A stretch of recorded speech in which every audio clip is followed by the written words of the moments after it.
Halo guys, kali ini tentang Wapres Gibran yang kembali melakukan uji coba makan bergizi gratis. Kali ini di SMPN 270 Jakarta. Entah sudah keberapa kali uji coba nih, padahal hanya sekedar bagi-bagi makan saja. Program makan makan bergizi gratis ini sejatinya masih belum jelas detailnya seperti apa ya. Bentuk menunya seperti apa nantinya, anggarannya bagaimana, belum dianggarkan secara jelas juga. Dilaksanakan seperti apa sistemnya, siapa vendornya, semuanya masih belum jelas, tapi wapresnya udah start duluan begini. Ya, sepertinya akan suram ya masa depan negara kita kalau wapres hanya kerjanya bagi-bagi makanan bergizi gratis saja gitu ya.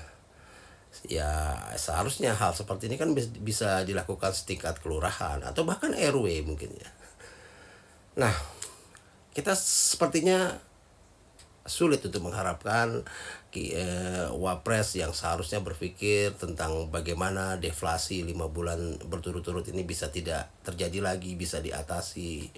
Berpikir bagaimana agar masyarakat punya daya beli yang tinggi lagi, membuat konsep untuk mengatasi pengangguran, atau mencari cara agar pendapatan negara nggak hanya bertumpu dari pajak saja, seperti memaksimalkan sumber daya alam misalnya.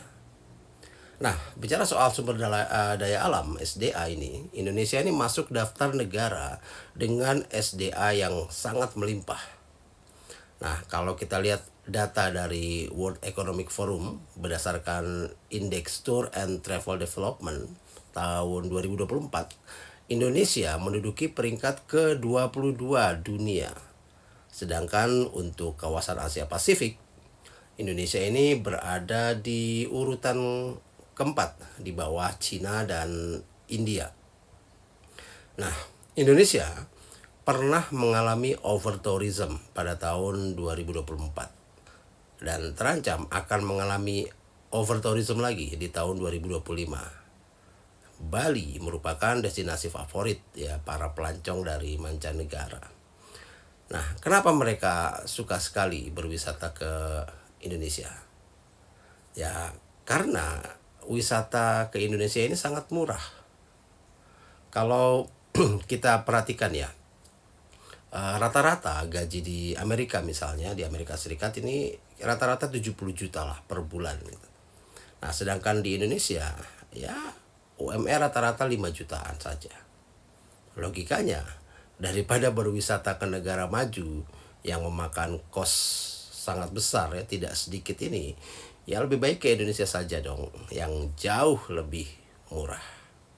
Nah, maka dari itu tidak heran jika Indonesia mengalami over tourism. Nah,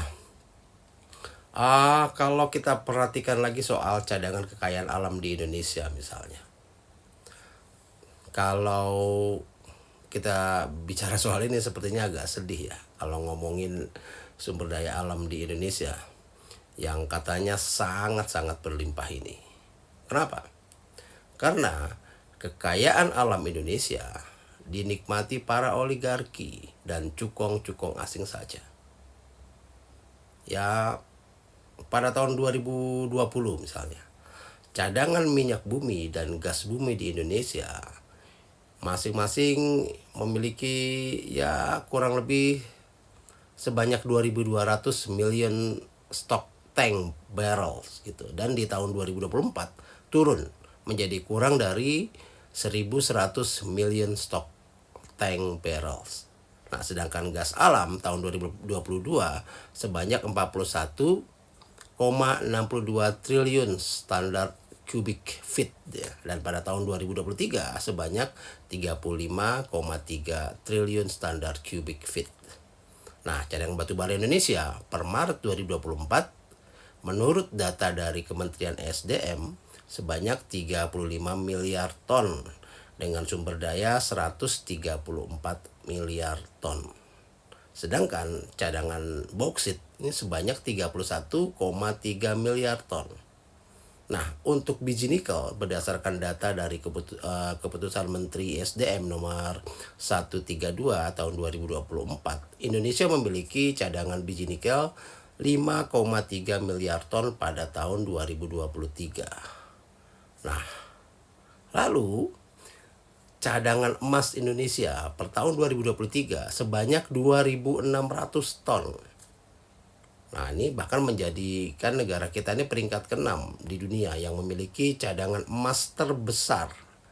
Urutan paling atas ditempati oleh Australia, Rusia, Afrika Selatan, tepatnya itu Amerika Serikat, China, Indonesia, Brazil, Kanada, dan yang terakhir Uzbekistan.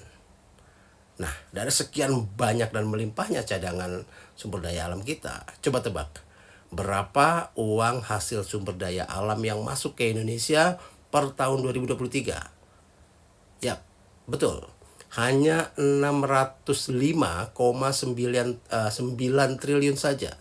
605,9 triliun saja. Nah, hal seperti inilah yang seharusnya dijelaskan oleh seorang wapres. Kenapa cuma segini? Bukannya malah sibuk bagi-bagi kotak makan gratis, lalu jalan ke sana sini yang seolah kelihatan kerja, padahal sejatinya hanya mencari sorot kamera saja. Salam.